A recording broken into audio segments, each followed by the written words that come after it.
சரி. இன்றைக்கி ரோமர் புக்குடைய முகவரை மட்டும் பார்ப்போம். சரிங்களா? ஸோ இது வந்து பார்த்திங்கன்னா 3ஆம் பகுதி. ஸோ ஏற்கனவே நான் சொன்னதுபடி பார்த்திங்கன்னா முதல் 4 புஸ்தகங்கள் வந்து சுவிசேஷ புஸ்தகம், 2ஆம் பகுதி அப்போஸ்தலர் புக்கு வந்து சபை சரித்திரம், அடுத்த 3ஆம் பகுதி பார்த்திங்கன்னா ரோமர் புக்கிலேருந்து யூதா வரைக்கும் பார்த்திங்கன்னா எல்லாம் நிருபங்கள். சரிங்களா? நிருபங்கள். 4ஆம் பகுதி வந்து வெளிப்படுத்தின விசேஷம். சரிங்களா? வெளிப்படுத்தும். சரிங்களா?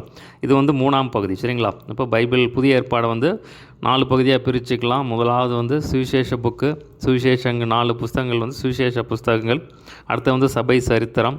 அது 3ஆவது பகுதி பார்த்திங்கன்னா இதெல்லாம் பார்த்திங்கன்னா நிருபங்கள். சரிங்களா? இப்போ ரோமர் புக், இப்போ ரோமாபுரிக்கு எழுதின அந்த நிருபங்கள்னால் கடிதங்கள், லெட்டர்ஸ் எழுதின லெட்டர்ஸ். சரிங்களா? பவுல் பார்த்திங்கன்னா அநேகர் எழுதியிருக்காங்க. அதே பார்த்திங்கன்னா பவுல் தான் நிறையா நிருபங்களை எழுதியிருக்கார். சரிங்களா? இப்போது ரோமர் புக்குடைய அந்த நிருபத்தினுடைய அந்த முகவரை மட்டும் நம்ம பார்ப்போம். சரிங்களா? இப்போ இந்த புக்கை எழுதுனது இப்போ யாருன்னு பார்த்தீங்கன்னா வந்து அப்போஸ்தலனாகிய பவுல். ஸோ அவர் தான் வந்து இந்த நிருபத்தை எழுதுனது. இப்போ பார்த்திங்கன்னா இவர் வந்து ரோமாபுரிக்கு போகிறதுக்கு முன்னாடி வந்து அந்த ரோமாபுரியில் இருக்கிற அந்த சபை விசுவாசிகளுக்கு வந்து அந்த புக்கை வந்து எழுதியிருக்கார். சரிங்களா? ஸோ இதில் பார்த்திங்கன்னா 16 அதிகாரங்கள் இருக்குது. ஸோ ரொம்ப ஒரு முக்கியமான ஒரு புக்கு. சரிங்களா? அதே மாதிரி புதிய ஏற்பாட்டிலே கொஞ்சம் கஷ்டமான புக்கு அப்படின்னு பார்த்திங்கன்னா இந்த ரோமர் புக். சரிங்களா? இப்போ அப்போஸ்தலர் புக்கு கொஞ்சம் கஷ்டமாக இருக்கும். அடுத்து பார்த்திங்கன்னா இந்த ரோமர் புக்கு கொஞ்சம் கஷ்டமாக இருக்கும். அப்புறம் பார்த்திங்கன்னா எபிரேயர் புக்கு, அது பார்த்திங்கன்னா கொஞ்சம் கஷ்டமாக இருக்கும். வெளிப்படுத்தல் முழுக்கவே ரொம்பவே அது புரிகிறது ரொம்ப கஷ்டமாக இருக்கும். ரொம்ப கஷ்டமான புக் பார்த்திங்கன்னா வெளிப்படுத்தல் தான். அடுத்து பார்த்திங்கன்னா என்னுடைய அறிவு கெட்டினபடி பார்த்திங்கன்னா கொஞ்சம் புரிகிறது கஷ்டமான புக் பார்த்திங்கன்னா இந்த ரோமர் புக்கு, அப்புறம் எபிரேயர் புக்கு, அப்புறம் அப்போஸ்தலர். ரொம்ப புதுசாக படிக்கிறவங்களுக்கு இதெல்லாம் கொஞ்சம் கடினமாக இருக்கும். சரிங்களா? இப்போ யாராவது சொல்லி கொடுத்தாங்கன்னா அது வந்து ரொம்ப சுலபமாக புரிஞ்சுக்கலாம். சரிங்களா? அப்போது ரோமர் இதில் இருக்க இந்த முகவரை மட்டும் பார்ப்போம். சின்ன இன்ட்ரடக்ஷன் மட்டும் பார்ப்போம். இதில் பார்த்திங்கன்னா 16 அதிகாரங்கள் இருக்குது. ஸோ இதில் ஒரு 7 பகுதியாக பிரிச்சுக்கலாம். சரிங்களா? அது 16 அதிகாரங்கள். இதை வந்து ஒரு 7 பகுதியாக பிரிச்சுக்கலாம். ஸோ பார்த்திங்கன்னா அந்த மேலே இருக்கிற கேப்பில் வேணால் அப்படி எழுதிக்கோங்க. முதல் பகுதி 3ஆம் வசனத்திலிருந்து 1ஆம் வசனம் 17ஆம் வசனம் முதல் வசனத்திலிருந்து 1:1 1:17 முதல் 17 வசனங்கள் ஒரு பகுதி. தலைப்பு வேணால் அந்த நற்செய்தி சுருக்கம். ஃபஸ்ட்டு பகுதி வந்து நற்செய்தி சுருக்கம், முதல் 17 வசனங்கள். அடுத்தது வந்து 2ஆம் பகுதி வந்து 1:18 3:20 3ஆம் அதிகாரம் 20ஆம் வசனம் வரைக்கும் எல்லோரும் பாவிகள். சரிங்களா? 2ஆம் பகுதி 1:18 3:20 வரைக்கும் எல்லோரும் பாவிகள். ஸோ எல்லாருமே பாவிகள் அப்படின்னு சொல்லி விளக்குவார். ஸோ நீதிமான் ஒருவனாகிலும் இல்லை, எல்லாருமே பாவம் செய்து தேவனுடைய மகிமை இழந்து போயிட்டாங்க அப்படின்னு சொல்லி வந்து வேத வசனங்கள் மூலமாக என்னென்ன அதை வந்து விளக்குவார். சரிங்களா? அடுத்தது 3:21 5ஆம் அதிகாரம் வரைக்கும், 3ஆம் அதிகாரம் 21ஆம் வசனத்திலிருந்து 5ஆம் அதிகாரம் வரைக்கும் விசுவாசத்தினாலே நீதிமான்கள் ஆகிறோம். சரிங்களா? விசுவாசத்தினாலே நீதிமான்களாக 3ஆம் பகுதி. அதுக்கு தலைப்பு வந்து விசுவாசத்தினாலே நீதிமான்களாக, அதாவது கிரியையினாலே நாம் நீதிமான்கள் ஆகிறதில்ல.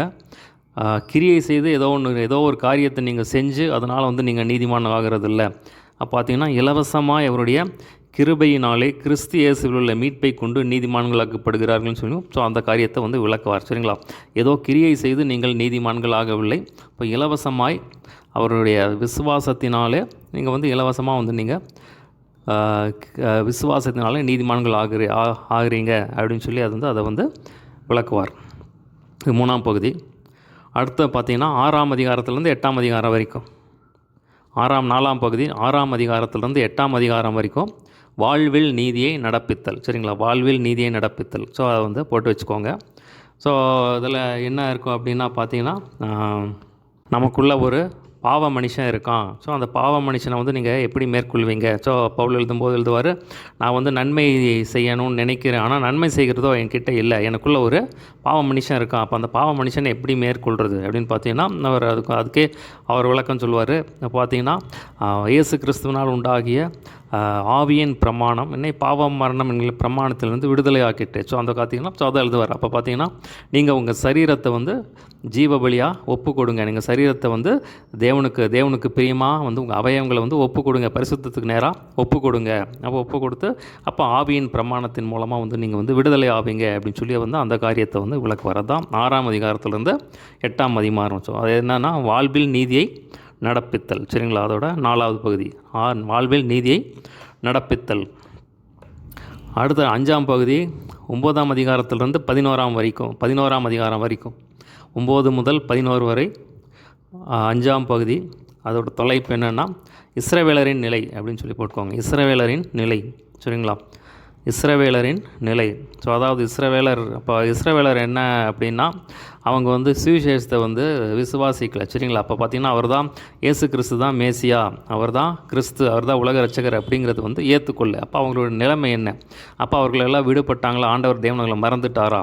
ஸோ அதனால தான் வந்து பவுல் எழுதும்போது ஏதாவது இஸ்ரவேலர், ஏன்னா இவர் ஒரு யூதன், இவர் ஒரு இஸ்ரவேலர், சரிங்களா? பார்த்திங்கன்னா அதனால தான் இவர் வந்து அதுலேருந்து ரொம்ப யெகோவாதா தேவன் அப்படின்னு சொல்லி வைராக்கியமாக இருந்தார். ஸோ அதுலேருந்து வந்து இயேசு கிறிஸ்து தன்னை வெளிப்படுத்தி கொண்டு வந்தார். அதனால தான் அவர் எழுதும்போது எழுதுகிறாரு, இஸ்ரவேலர் ரட்சிக்கப்பட வேண்டும் என்பதே என் இருதயத்தின் வாஞ்சையும் விருப்பமாக இருக்குது அப்படின்னு சொல்லி ரொம்ப பாரத்தோட எழுதுவார். அப்போ இஸ்ரவேலருடைய நிலை என்ன?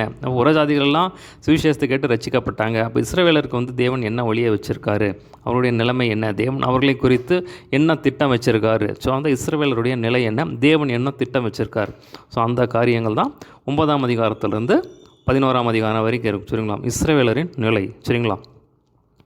அடுத்தது பார்த்திங்கன்னா 6ஆம் பகுதி 12ஆம் அதிகாரத்திலிருந்து 15ஆம் வரைக்கும் 12ஆம் அதிகாரத்திலிருந்து 15ஆம் அதிகாரம் வரைக்கும் தலைப்பு வந்து நடைமுறை வாழ்க்கை அப்படின்னு சொல்லி போட்டு வச்சுக்கோங்க. நடைமுறை வாழ்க்கை 12ஆம் அதிகாரத்திலிருந்து 15ஆம் அதிகாரம் வரை 6ஆம் பகுதி நடைமுறை வாழ்க்கை, சரிங்களா? நடைமுறை வாழ்க்கையில் ஒரு கிறிஸ்தவன் எப்படி இருக்கணும் அப்படின்னு சொல்லும்போது முக்கியமான சத்தியங்கள் வந்து உங்கள் சரீரத்தை ஜீவ வழியாக ஒப்பு கொடுங்க. உங்களுக்கு என்ன தாளந்து இருக்கோ வந்து அதை வந்து தேவனுக்காக பயன்படுத்துங்க. எது செஞ்சாலும் அன்போடு செய்யுங்க. தீமைக்கு தீமை உதாசத்துக்கு செய்யாதுங்க. துன்பப்படுத்துங்களை ஆசீர்வதிங்க. தீமையினால் படாமல் தீமையை நன்மையினால் வெல்லுங்க. சத்துரு பசியாக இருந்தால் ஆகாரம் கொடு. ஸோ அப்படிப்பட்ட காரியங்களெல்லாம் வந்து விளக்குவார், சரிங்களா? அதே மாதிரி மேலான அதிகாரம் உள்ளவங்களுக்கு வந்து நீங்கள் கீழ்ப்படிங்க. அதனால் வந்து புசிக்கிறத பற்றி பெருசாக எடுக்காதீங்க. தேவனுடைய ராஜ்யம் புசிப்பும் குடிப்பும் அல்ல, அது நீதியும் சமாதானமும் பரிசுத்தாவினால் உண்டாகும் சந்தோஷமாக இருக்கிறது அப்படின்னு சொல்லி அதை காரியங்கள் எல்லாம் விளக்குவார். இந்த பார்த்திங்கன்னா நீங்கள் வந்து பலமுள்ளவர்களாக நாம் நமக்கே பிரியமாக நடவாமல் பலவீனவருடைய பலவீனங்களை எல்லாம் தாங்க வேணும். ஸோ அப்படிப்பட்ட முக்கியமான சத்தியங்கள் எல்லாம் வந்து இதில் விளக்குவார். எப்படி ஒரு கிறிஸ்தவன் இருக்கணும் அப்படின்னு சொல்லி அந்த நடைமுறை வாழ்க்கைக்கான சில ஆலோசனைகள், சில சத்தியங்கள் எல்லாம் அதில் விளக்குவார், சரிங்களா? 6ஆம் பகுதி அதான் 12ஆம் அதிகாரத்திலிருந்து 15ஆம் அதிகாரம் வரைக்கும் நடைமுறை வாழ்க்கை. அடுத்தது 7ஆம் பகுதி 16ஆம் அதிகாரம் வாழ்த்தும் ஆசீர்வாதமும், சரிங்களா? வாழ்த்தும் ஆசீர்வாதமும், சரிங்களா? சரி, இப்போது ஒவ்வொரு அதிகாரத்துலேயும் என்ன இருக்குன்னு ஒரு சின்ன அவுட்லைன் மட்டும் கொடுக்குறேன் நான். ஸோ அதில் பார்த்தீங்கன்னா 1ஆம் அதிகாரத்தில் பார்த்தீங்கன்னா முதல் 3 வசனத்தில் பார்த்தீங்கன்னா வாழ்த்துவார், சரிங்களா? அதுக்கப்புறம் பார்த்தீங்கன்னா இயேசு கிறிஸ்துவை பற்றின ஒரு சிறிய காரியம் இருக்கும். அதுக்கப்புறம் பார்த்தீங்கன்னா வந்து நான் வந்து உங்களிடத்தில் வர்றதுக்கு நல்ல பிரயாணம் வரும்படியாக வேண்டிக் கொள்கிறேன் நான். அதனால் பார்த்தீங்கன்னா ஆனால் எத்தனையோ வாட்டி நான் முயற்சி பண்ணேன், ஆனால் நிறையா தடைகள் இருக்குது அப்படின்னு சொல்கிறாரு. அதுக்கப்புறம் பார்த்தீங்கன்னா கிறிஸ்துவின் சுவிசேஷத்தை அறிவிக்கிறதுக்கு நான் வெட்கப்படேன். என்னால் முடிஞ்ச வரைக்கும் நான் வந்து கிறிஸ்துவின் சுவிசேஷத்தை வந்து எல்லா இடத்துலையும் சொல்ல தான் நான் பிரயாசப்படுறேன் அப்படின்னு சொல்லுவார். அப்புறம் பார்த்தீங்கன்னா சத்தியத்தை அநியாயத்தினாலே அடக்கி வைக்கிற மனுஷருடைய எல்லாவித அவபக்திக்கும் அநியாயத்துக்கும் விரோதமாய் தேவ கோபம் வானத்திலிருந்து வெளிப்படுத்தப்பட்டிருக்கிறது. ஸோ அந்த காரியத்தை வந்து விளக்குவார். அப்புறம் பார்த்தீங்கன்னா ஜனங்கள் வந்து தேவன் என்று அறிந்து தேவனை மகிமைப்படுத்தாமலும் ஸ்தோத்திரையாமலும் இருந்து இருதயத்தில் வந்து கொளுத்திருக்காங்க. ஆனால் பார்த்தீங்கன்னா தேவன் என்ன பண்ணுறாரு? பார்த்தீங்கன்னா அழியாத தேவனுடைய மகிமையை அவங்க என்ன பண்ணுறாங்க? மனுஷர்கள், அதே மாதிரி பறவைகள், மிருகங்கள் ஊனுப்புறாங்க. இதெல்லாம் வந்து நீங்கள் தான் தெய்வம்னு சொல்லி, அதாவது சிருஷ்டியை தொழுது கொள்ளாமல், சிருஷ்டிகரை தொழுது கொள்ளாமல் சிருஷ்டியை வந்து தொழுது கொள்கிறாங்க. அதனால் வந்து தேவன் என்ன பண்ணுறாரு? அசுத்தத்திற்கு தேவனை ஒப்பு கொடுத்தார் அப்படின்னு சொல்லி நம்ம அந்த இடத்துல அதை வந்து விளக்குவார். அவரை பார்த்தீங்கன்னா நிறையா இச்சைகளுக்கு வந்து தேவன் வந்து அவர்களை ஒப்பு கொடுத்தார் அப்படின்னு சொல்லி அந்த காரியத்தை வந்து விளக்குவார். ஸோ பார்த்தீங்கன்னா அதே மாதிரி பார்த்தீங்கன்னா துணிகர பாவங்கள் அதில் வந்து இருக்கிறத வந்து அவர் வந்து சொல்லுவார். அது மாதிரி பார்த்தீங்கன்னா தேவனை அறியும் அறிவை வந்து அவங்களுக்கு பற்றி கொண்டு இருக்க வந்து தேவனை அறியும் அறிவை வந்து அவங்க வந்து வெறுத்துட்டாங்க. ஸோ அதனால் அதை வந்து அறியணும் அப்படின்னு சொல்லி மனதில்லாத இருக்கிறனால தேவன் வந்து அவர்களை வந்து கேடான சிந்தைக்கு ஒப்பு கொடுத்தார் அப்படின்னு சொல்லி அந்த காரியங்களை வந்து விளக்குவார், சரிங்களா? இதில் பார்த்தீங்கன்னா சொன்னபடி முதல் 3 அதிகாரங்கள் பார்த்தீங்கன்னா எல்லாரும் பாவிகள் அப்படிங்கிறதா வந்து விளக்குவார், சரிங்களா? சரி, 2வது அதிகாரத்தில் பார்த்தீங்கன்னா, தேவன் அவனவனுடைய கிரியைகளுக்கு தக்கதாக அவனவனுக்கு பலன் அளிப்பார் அப்படின்னு சொல்லி அந்த காரியத்தை வந்து விளக்குவார். ஸோ நீங்கள் தேவனுக்கு கீழ்ப்படிஞ்சு அவருக்கு செவி கொடுத்தீங்கன்னா மகிமையும் கனம் சமாதானம் வரும் அப்படின்னு சொல்லி அந்த காரியத்தை விளக்குவார். அதே மாதிரி பார்த்து சண்டைக்காரராக இருந்து சண்டை பண்ணிட்டு சத்தியத்துக்கு கீழ்ப்படியாமல் இருந்தீங்கன்னா வந்து உக்கிர கோபாக்கினை வரும் அப்படின்னு சொல்லி அந்த காரியத்தை விளக்குவார். ஆனால் தேவன் வந்து பச்சைப்பாதம் உள்ளவர் இல்லை. ஸோ அந்த காரியத்தை விளக்குவார். அதுக்கப்புறம் பார்த்து நியாயப்பிரமாணம் இல்லாமல் பாவம் செய்கிறவர்கள் நியாயப்பிரமாணம்லாம் கெட்டு போவார்கள். இப்போ நியாயப்பிரமாணத்துக்கு உட்பட்டவர் பாவம்னா அவங்களுக்கு வந்து அதுக்கேற்ற மாதிரி வந்து தேவன் வந்து நியாயம் தீர்ப்பார், அதுக்கேற்றபடி நியாயம் தீர்ப்பார் அப்படின்னு சொல்லி சொல்வார். ஸோ பார்த்திங்கன்னா நியாயப்பிரமாணம் இருக்கிறவங்க நியாயப்பிரமாணத்தின்படி வந்து அவங்களுக்கு தீர்ப்பு இருக்கும். இப்போ நியாயப்பிரமாணம் இல்லாதவர்கள் தான் மனசாட்சியின்படியாக நியாயம் தீர்ப்பு செய்வார் அப்படின்னு சொல்லி அந்த காரியத்தை வந்து விளக்குவார். அவர் பார்த்திங்கன்னா மற்றவருக்கு போதிக்கிற நீ உனக்குத்தானே போதியாமல் இருக்கலாமா, களவு செய்யக்கூடாது என்று பிரசங்கிக்கிற நீ களவு செய்யலாமா, விபச்சாரம் செய்யக்கூடாதுன்னு சொல்லி நீ விபச்சாரம் செய்யலாம், நீ மற்றவருக்கு பிரசங்கம் பண்ணிவிட்டு அந்த காரியத்தை நீ வந்து கீழ்ப்படியலைன்னா உனக்கு வந்து தண்டனை வரும் அப்படின்னு சொல்லி சொல்வார். அதனால் பார்த்திங்கன்னா இந்த மாதிரிலாம் செஞ்சிங்கன்னா உங்கள் மூலமாக தேவநாமம் புறஜாதிகளுக்குள்ளே தூசிக்கப்படும். ஸோ அந்த காரியத்தை வந்து விளக்குவார். அதனால் பார்த்திங்கன்னா கடைசியாக சொல்வார், உள்ளத்தில் யூதனானவனே யூதன். ஸோ கனி கொடுக்குற வாழ்க்கை உங்களுக்கு வந்து தேவை. அப்போ நீங்கள் கனி கொடுக்குற வாழ்க்கை இருந்துச்சுன்னா உங்கள் புகழ்ச்சி வந்து தேவனாலே உண்டாகும். ஸோ அந்த காரியத்தை தான் வந்து 2ஆம் அதிகாரத்தில் விளக்குவார். 3ஆம் அதிகாரத்தில் பார்த்திங்கன்னா யூதனுடைய மேன்மை என்ன, விருத்த சேதனத்தினால் பிரயோஜனம் என்ன, ஸோ அந்த காரியத்தை வந்து விளக்குவார். அடுத்து பார்த்திங்கன்னா எல்லோரும் பாவிகள் அப்படிங்கிறத வசனத்தின் மூலமாக சொல்லுவார். நீதிமான் ஒருவனாகிலும் இல்லை, உணர்வுள்ளவன் இல்லை, தேவனை தேடுகிறவன் இல்லை, எல்லோரும் வழி தப்பி ஏகமாய் கெட்டு போனார்கள், நன்மை செய்கிறவன் ஒருவனும் இல்லை. ஸோ எல்லாருமே பாவிகள் அப்படிங்கிறத வேத வசனத்தின் மூலமாக சொல்வார். ஸோ அப்போ இதுக்கு விமோச்சனம் தான் என்ன அப்படின்னு சொல்லி பார்த்தீங்கன்னா கீழே அதுவும் சொல்லுவார், அதையும் விளக்குவார். இலவசமாய் அவருடைய இயேசு கிறிஸ்துவனுடைய கிருபையினாலே கிறிஸ்து இயேசுவில் உள்ள மீட்பை கொண்டு நீதிமான்களாக்கப்படுகிறார்கள். இயேசு கிறிஸ்துவனுடைய இரத்தத்தை பற்றும் விசுவாசத்தினாலே பலிக்கும் கிருபாதார பலியாக அவரையே ஏற்படுத்தினார். அதனால் பார்த்தீங்கன்னா ஆதலால் மனுஷன் நியாயப்பிரமாணத்தின் கிரியைகள் இல்லாமல் விசுவாசத்தினாலே நீதிமானாக்கப்படுகிறான் என்று தீர்க்கிறோம். ஸோ பார்த்திங்கன்னா விசுவாசத்தினால தான், கிரியையினால் அல்ல, விசுவாசத்தினால் வந்து மனுஷன் நியாயப்பிரமாணத்தின் கிரியைகளால் இல்லாமல் விசுவாசத்தினாலே நீதிமான்களாக்கப்படுகிறான். ஸோ அந்த காரியத்தை வந்து விளக்குவார். ஸோ தான் அந்த 3ஆம் அதிகாரத்தில் இருக்குது. அடுத்தது 4ஆம் அதிகாரத்தில் பார்த்திங்கன்னா விசுவாசத்தினாலே நாம் நீதிமான்களாக கிரியையினாலே அல்ல அப்படிங்கிறது அதை வந்து விளக்குவார். சரிங்களா? அதை வந்து சொல்லும்போது சொல்லுவார், ஆபிரகாம் தேவனை விசுவாசித்தான், அது அவனுக்கு நீதியாக எண்ணப்பட்டது. ஸோ அந்த காரியத்தை வந்து விளக்குவார். ஸோ பார்த்திங்கன்னா ஆபிரகாம் வந்து விசுவாசித்தான், எந்த கிரியையினால் வந்து அவன் வந்து நீதிமானாக்கப்படவில்லை. பார்த்திங்கன்னா அவன் விசுவாசத்தை வந்து தேவன் எண்ணி அதை வந்து நீதிமானாக்கப்பட்டான் அப்படின்னு சொல்லி நம்ம அதை வந்து விளக்குவார். ஸோ இதே காரியத்தை பார்த்திங்கன்னா தாவீது இதை கொண்டாடுறத, தாவீது இந்த மாதிரி இந்த கிரியை இல்லாமல் வந்து இலவசமாக நீதிமானானதை வந்து அதை வந்து விளக்குவார். ஸோ பார்த்தீங்கன்னா எவர்களுடைய அக்கிரமங்கள் மன்னிக்கப்பட்டதோ, எவர்களுடைய பாவங்கள் மூடப்பட்டதோ, அவர்கள் பாக்கியவான்கள், எவருடைய பாவத்தை கர்த்தர் என்ன பாக்கியவான். ஸோ பார்த்தீங்கன்னா தாவீது அவனுடைய பாவம் மன்னிக்கப்பட்டது வந்து எந்த ஒரு கிரியையும் செய்யலை. சரிங்களா? அப்போ எந்த ஒரு கிரியை செய்யாமல் வந்து இலவசமாக வந்து எந்த கிரியை செய்யாமல் இலவசமாக அவருடைய விசுவாசத்தினால் வந்து நீதிமானாக்கப்பட்டான் அப்படின்னு சொல்லி அதை வந்து இந்த ஒரு உதாரணத்தின் மூலமாக சொல்லி வந்து அதை விளக்குவார். அப்புறம் பார்த்திங்கன்னா ஆபிரகாமுக்கு விசுவாசம் நீதியாக எண்ணப்பட்டது என்று சொல்லுகிறோமே. ஸோ பார்த்தீங்கன்னா அவன் வந்து எப்போ அது வந்து நீதியாக என்ன அப்படின்னா விருத்த சேதனம் பண்ணுறதுக்கு அப்புறம் இல்லை, பிரசனத்துக்கு முன்னாடியே வந்து அவன் வந்து அவன் தேவன் வாக்குத்தத்தை வந்து அவர் விசுவாசித்தார். அந்த விசுவாசத்தை வந்து தேவன் வந்து நீதியாக எண்ணினார் அப்படின்னு சொல்லி நம்ம அதை வந்து விளக்குவார். அடுத்த பார்த்தீங்கன்னா உலகத்தை சுதந்தரிப்பான் என்கிற வாக்கு தத்தம் ஆபிரகாமத்தோ சந்ததிக்காவது நியாயப்பிரமாணத்திற்கு விசுவாசத்தினால் வருகிற நீதியினால் கிடைத்தது. ஸோ அந்த காரியத்தை வந்து விளக்குவார். அடுத்த பார்த்தீங்கன்னா அவருடைய விசுவாசத்தை எப்படி அவர் விசுவாசமாக இருந்தார் அந்த காரியத்தை வந்து விளக்குவார்.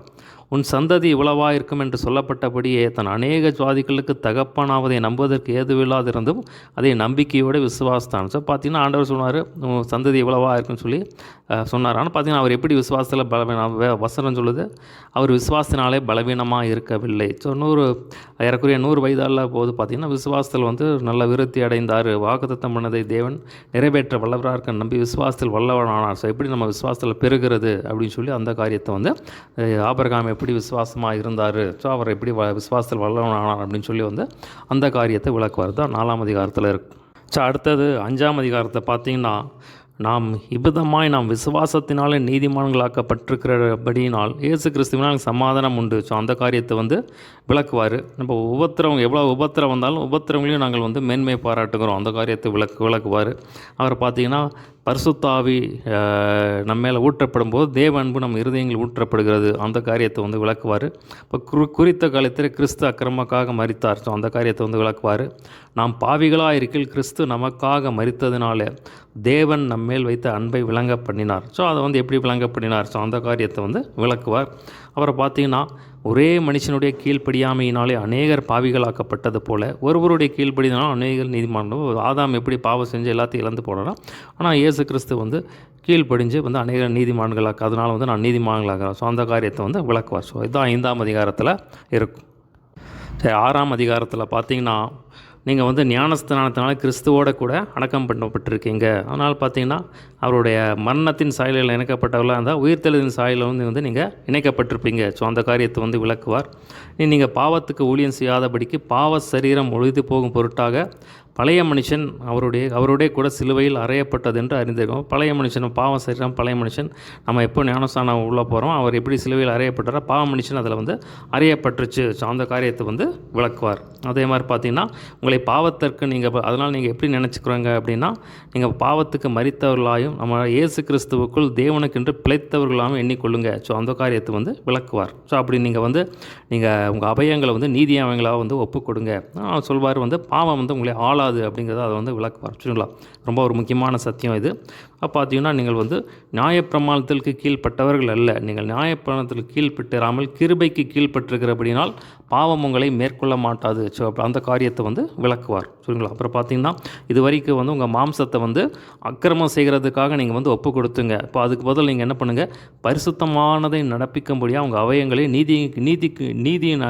நீதிக்கு அடிமைகளாக வந்து ஒப்பு கொடுங்க. அப்படி நீங்கள் செய்யும்போது என்ன ஆகுன்றா, நீங்கள் பாவத்திலிருந்து விடுதலையாக்கப்பட்டு நீங்கள் வந்து தேவனுக்கு அடிமைகளானால் பரிசுத்தமாக்குறது உங்களுக்கு கிடைக்கப்பட முடிவாக நித்திய ஜீவன். ஸோ அந்த காரியத்தை வந்து விளக்குவார். சரிங்களா? அப்போ நீங்கள் வந்து உங்கள் சரீரத்தை வந்து நீங்கள் உங்கள் அவயங்களை வந்து தேவனுக்கு அடிமைகளாக ஒப்பு கொடுக்கும்போது என்னென்னா உங்களுக்கு பரிசுத்தம் கிடைக்கும். அதனால் வந்து நித்திய ஜீவன் வரும். ஸோ அந்த காரியத்தை தான் வந்து இந்த 6ஆம் அதிகாரத்தில் விளக்குவார். அடுத்த 7ஆம் அதிகாரத்தில் பார்த்தீங்கன்னா ஒரு மனுஷன் உயிரோடு இருக்கும் அளவும் நியாயப்பிரமாணம் அவனை ஆளுகிறது என்று அறியாமல் இருக்கிறீர்களா? ஸோ பார்த்தீங்கன்னா ஒருத்தர் உயிரோடு இருந்தான்னா நியாயப்பிரமாணம் அவனை எப்படி ஆளுகை செய்து அப்படிங்கிறத அந்த காரியத்தை விளக்குவார். ஸோ இப்பொழுதோ நாம் பழமையான எழுத்தின்படி அல்ல, புதுமையான ஆவியின்படி ஊழியம் செய்யத்தக்கதாக நம்மை கட்டியிருந்த நியாயப்பிரமாணத்துக்கு நாம் மரித்தவர்களாக அதிலிருந்து விடுதலையாக்கப்பட்டிருக்கிறோம். ஸோ எப்படி நம்ம நியாயப்பிரமாணத்துக்கு கட்டியிருந்த ஒருத்தனை எப்படி வந்து நியாயப்பிரமாணத்திலிருந்து நம்ம விடுதலை ஆனோம். ஸோ அந்த காரியத்தை வந்து அதில் விளக்குவார். ஸோ அப்போ பார்த்திங்கன்னா நியாயப்பிரமாணம் பாவமா அல்லவே? அப்போ பார்த்திங்கன்னா நியாயப்பிரமாணத்தில் என்ன தெரியும் அப்படின்னா எது பாவம் எது பரிசுத்தம். அப்போ இச்சை வந்து பாவம், இச்சையாதிருப்பாயின்னு சொல்லி நியாயப்பிரமாணம் சொல்லுது. அப்போது அதுதான் நமக்கு இப்போ இச்சிச்சா நம்ம பாவம் அப்படிங்கிறது நியாயப்பிரமாணத்தில் தான் தெரியும். அப்போ பார்த்தீங்கன்னா அப்போ அதில் பிரச்சனை இல்லை, இப்போ பாவத்தில் தான் பிரச்சனை. அப்போ பாவமானது கற்பனையிலே சமயம் பெற்று சகலவித இச்சைகளையும் என்னிலே நடப்பித்தது. நியாயப்பிரமாணம் இல்லாவிட்டால் பாவம் செத்ததாக இருக்கும். நியாயப்பிரமாணம் இல்லைன்னா எது பாவம் எது பரிசுத்தம்னே தெரியாது. அப்போ நியாயப்பிரமாணம் என்ன பண்ண அப்படின்னா எது பாவம் பரிசுத்தம் அப்படிங்கிறத காட்டி கொடுக்கும். அப்போ பிரச்சனை எதில் அப்படின்னா பாவத்தில் தான் பிரச்சனை அப்படின்னு சொல்கிறார். அதுதான் வந்து நம்ம கற்பனையில் சமயம் பெற்று நம்ம இச்சைகளையும் நமக்குள்ளே நடப்பிக்குது அப்படின்னு சொல்கிறார். பார்த்தீங்கன்னா அவர் சொல்லுறாரு நியாயப்பிரமாணம் பரிசுத்தம் உள்ளதான், கற்பனையும் பரிசுத்தமும் நீதியும் நன்மையுமாக இருக்கிறது. ஸோ இந்த காரியத்தை வந்து விளக்குவார். ஸோ அப்போ பார்த்தீங்கன்னா அந்த பாவத்தில் தான் பிரச்சனை இருக்குது. பார்த்தீங்கன்னா இப்படி இருக்க நன்மையானது எனக்கு மரணம் ஆயிற்று, அப்படியானால் பாவமே அப்படி அல்ல, பாவமே எனக்கு மரணம் ஆயிற்று. சரிங்களாப்பா? பாவம் தான் பிரச்சனை அப்படின்னு சொல்கிறார். அதை தான் வந்து விளக்குவார். அதான் பவுல் எழுதும்போது இதில் இன்னும் விளக்குவது என்ன அப்படின்னா, நான் விரும்புகிற நன்மையை செய்யாமல் விரும்பாத தீமையே செய்கிறேன். அந்தபடி நான் விரும்பாததை நான் செய்தால் நான் அல்ல, எனக்குள்ளே வாசமாக இருக்கிற பாவமே அப்படி செய்கிறேன். ஸோ நமக்குள்ளே ஒரு பாவ மனுஷன் இருக்கான். நான் வந்து நன்மை செய்யணும்னு நினைக்கிறேன், ஆனால் நன்மை செய்கிற பலன் என்கிட்ட கிடையாது. சரிங்களா? அப்போ அதை தான் வந்து விளக்குறாரு. அப்போ வந்து கேட்குறாரு, நிர்பந்தமான மனுஷன் நான், இந்த மரண சரீரத்திலேருந்து யார் என்னை விடுதலை ஆக்குவார்? ஸோ அந்த காரியத்தை தான் இங்கே வந்து எழுதுவார். அப்போ ஒரு கேள்விக்குறியோடு வந்து முடிப்பார். நான் வந்து இந்த மாதிரி வந்து நம்ம நியாயப்பிரமாணம் நல்லது தான், நியாயப்பிரமாணம் பரிசுத்தம் உள்ளது தான். இப்போ நியாயப்பிரமாணத்தினால எது நன்மை எது தீமை எது பரிசுத்தம் எது பாவம் அப்படிங்கிறது தெரிஞ்சுக்குது. ஆனால் நமக்குள்ளே ஒரு பாவ மனுஷன் இருக்குது. அந்த பாவ மனுஷனை வந்து எப்படி மேற்கொள்கிறது, நான் எப்படி வந்து இதிலேருந்து விடுதலை ஆவேன் அப்படிங்கிற கேள்விக்குறியோடு இதில் 7ஆம் அதிகாரத்தில் முடிப்பார். 8ஆம் அதிகாரத்தில் பார்த்தீங்கன்னா அதுக்கு வந்து பதில் சொல்லுவார். ஸோ பார்த்தீங்கன்னா கிறிஸ்து இயேசுவுக்கு உட்பட்டவர்களாக இருந்து மாம்சத்தின்படி நடவாமல் ஆவியின்படி நடக்கிறவர்களுக்கு ஆக்கினை தீர்ப்பு இல்லை.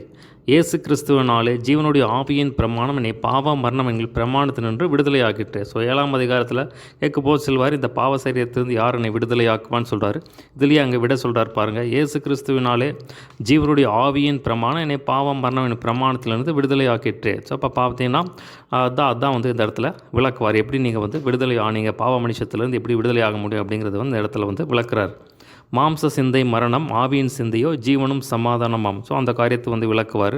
ஸோ பார்த்தீங்கன்னா இயேசு கிறிஸ்துவை மரித்தோழ்ந்து எழுப்பினவர் உங்களுக்குள்ளே வாசமாக இருந்தால் அந்த ஆவியினாலே சாவுக்கு ஏதுவான உங்கள் சரீரங்களை உயிர்ப்பிப்பார். ஸோ அந்த காரியத்தை வந்து ஆவியான உங்களுக்குள்ளே இருந்தார்னா உங்கள் சாவுக்கு ஏதுவான காரியங்களை வந்து மாற்றுவார் அப்படின்னு சொல்லி அந்த காரியத்தை வந்து விளக்குவார். அப்போ நீங்கள் வந்து மாம்சத்தின்படி பிழைத்தால் சாவீர்கள், ஆவியின்படி ஆவியினாலே சரீரத்தின் செய்களை அழித்தால் பிழைப்பீர்கள். ஸோ அந்த காரியத்தை வந்து விளக்குவார். பார்த்தீங்கன்னா நீங்கள் தேவனுடைய ஆவியினாலே நடத்தப்படுவீர்கள், நீங்கள் தேவனுடைய பிள்ளைகளாக இருப்பீங்க, அப்பா பிதாவின் கூடிய புத்திர சுகாரத்தின் ஆவியை பெறுவீங்க, அவரோட நீங்கள் வந்து பெற்ற பிள்ளைகளாக இருந்துச்சுன்னா நீங்கள் வந்து சுதந்திரவாளிகள் அப்படின்னு சொல்லி அந்த காரியத்தை வந்து விளக்குவார்.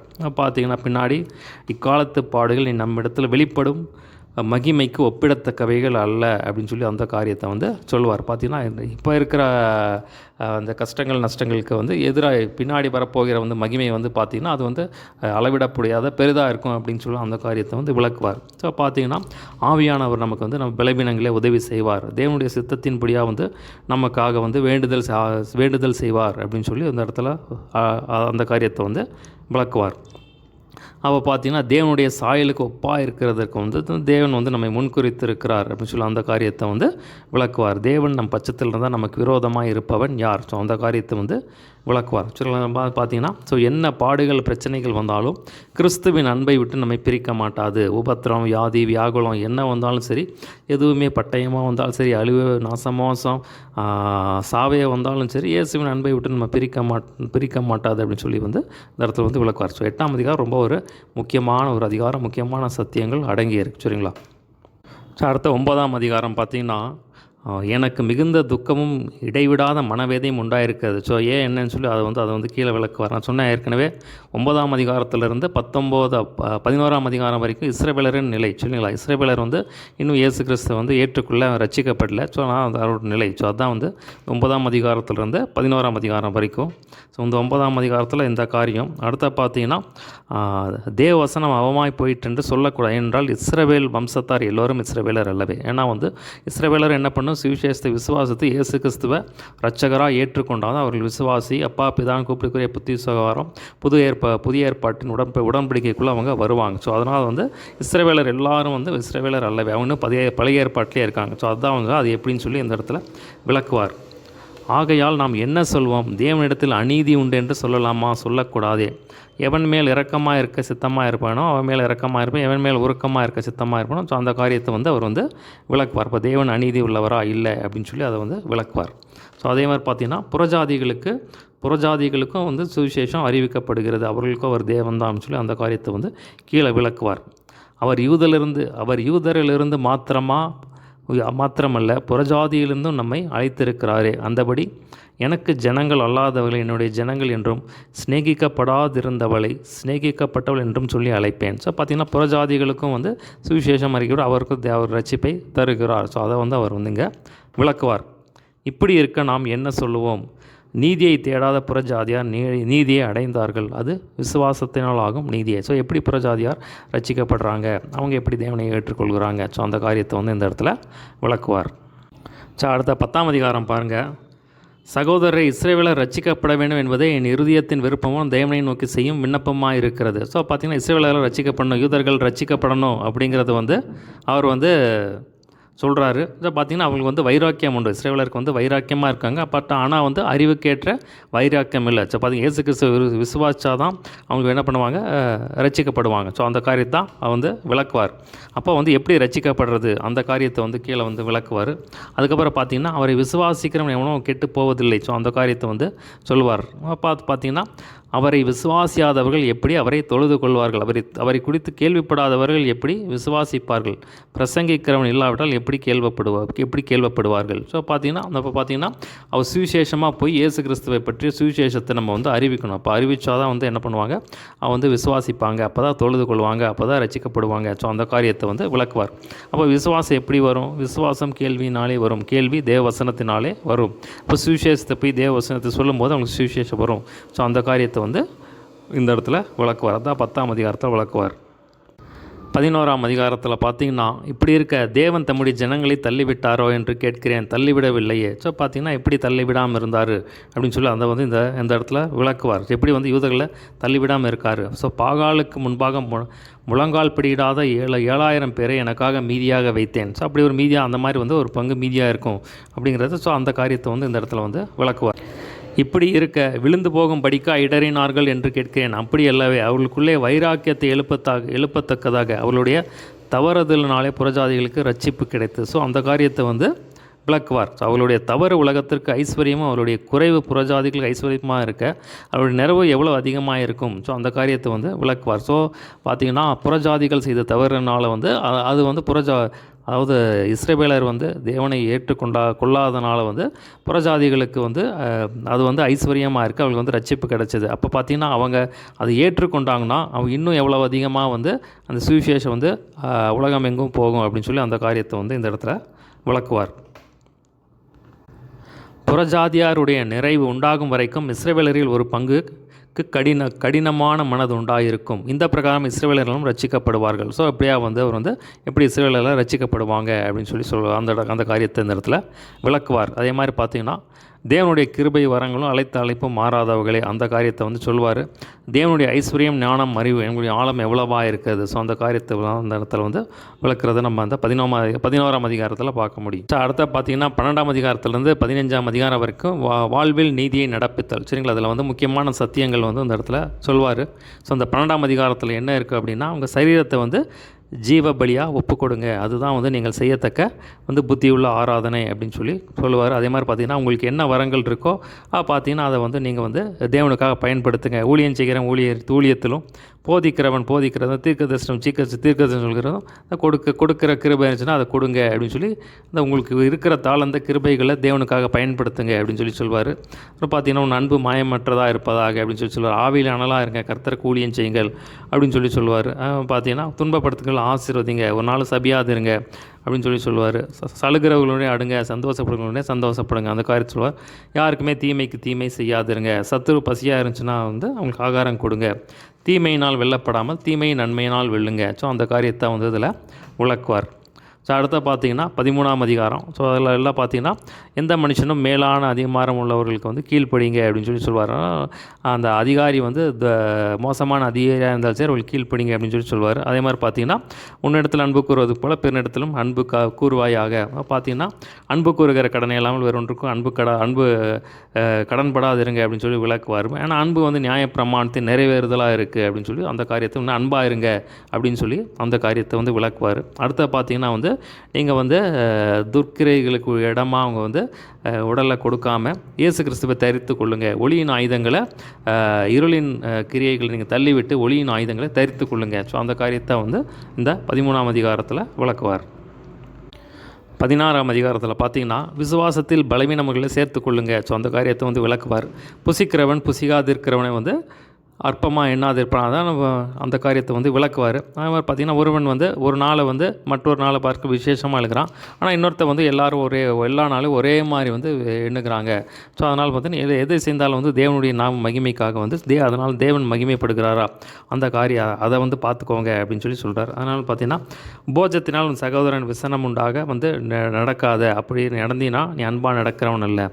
தேவனுடைய ராஜ்யம் புசிப்பும் குடிப்பும் அல்ல, அது நீதியும் சமாதானம் பரிசுத்தனாவினால் உண்டாகும் சமாதானமாக இருக்கிறது அப்படின்னு சொல்லி ஸோ அந்த காரியத்தை வந்து விளக்குவார். ஸோ மாம்சம் புசிக்கிறதும் மதுபானம் பண்ணுகிறது எதையாவதும் வந்து வேறு எதை செய்தாலும் சகோதரனுக்கு இடரெல்லாம் உண்டாக்கிடும். அவர்களுக்கு இடல் உண்டாக்காதபடி அப்படிப்பட்ட காரியங்களை நீங்கள் வந்து அந்த மகனை ஆதாயப்படுத்தி கொள்ளும்படியாக அவன் இடல் உண்டாகாதபடியாக நீங்கள் வந்து செய்யாமல் இருங்க. ஸோ அந்த காரியத்தை தான் இதில் 14ஆம் அதிகாரத்தில் வந்து விளக்குவார்.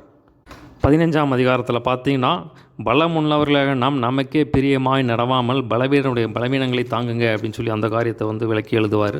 அடுத்து பார்த்தீங்கன்னா, தேவனுக்கு மகிமை உண்டாக கிறிஸ்து நம்ம ஏற்றுக்கொண்டது போல் நீங்களும் ஒருவரை ஏற்றுக்கொள்ளுங்க அப்படின்னு சொல்லி வந்து அந்த காரியத்தை வந்து விளக்கி எழுதுவார். அடுத்து பார்த்தீங்கன்னா, புறஜாதியாரை வார்த்தையினாலும் செய்கையினாலும் கீழ்ப்படிய பண்ணும்படிக்கு அற்புத பலத்தினாலும் தேவாவியின் பலத்தினாலும் கிறிஸ்துவானவர் என்னை கொண்டு நடப்பித்தவைகளே சொல்வதல்லாமல் வேறொன்றையும் சொல்ல நான் துணிவதில்லை. பார்த்தீங்கன்னா இந்த மாதிரி வந்து எருசலேம்லேருந்து இல்லரிக்கும் வரைக்கும் ஃபுல்லாக வந்து சுவிசேஷத்தை வந்து நான் வந்து எல்லா இடத்துலையும் பிரசங்கிச்சிருக்கேன். ஸோ பார்த்தீங்கன்னா அவனுக்கு போய் என்னத்தை சொல்லியிருக்கேன், நான் தேவனுடைய வார்த்தையை சொல்லியிருக்கேன். ஸோ அந்த காரியத்தை வந்து விளக்குவார். ஸோ அடுத்த பார்த்தீங்கன்னா, பரிசுத்தவான்களுக்கு உதவி செய்யும்படியாக வந்து நான் எருசலேமுக்கு பிரயாணம் பண்ண போகிறேன். அதனால் வந்து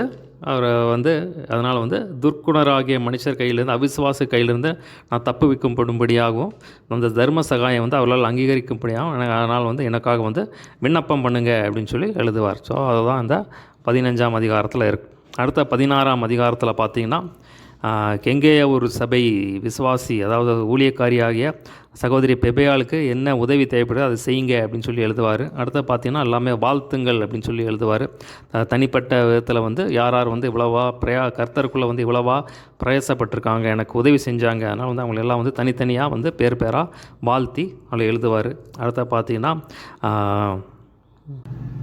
அடுத்து பார்த்தீங்கன்னா நீங்கள் கற்றுக்கொண்ட உபதேசத்திற்கு விரோதமாக பிரிவினைகளையும் இடரல்களையும் உண்டாக்குறவை குறித்து எச்சரிக்கை. நீங்கள் ஒரு உபதேசம் கற்றுட்டிங்கன்னா அதை வந்து கெடுக்கிறதுக்கு நிறைய பேர் வருவாங்க. அதில் வந்து அப்படிப்பட்டவர்கள் வந்து விலகு அப்படின்னு சொல்லி எழுதுவார்.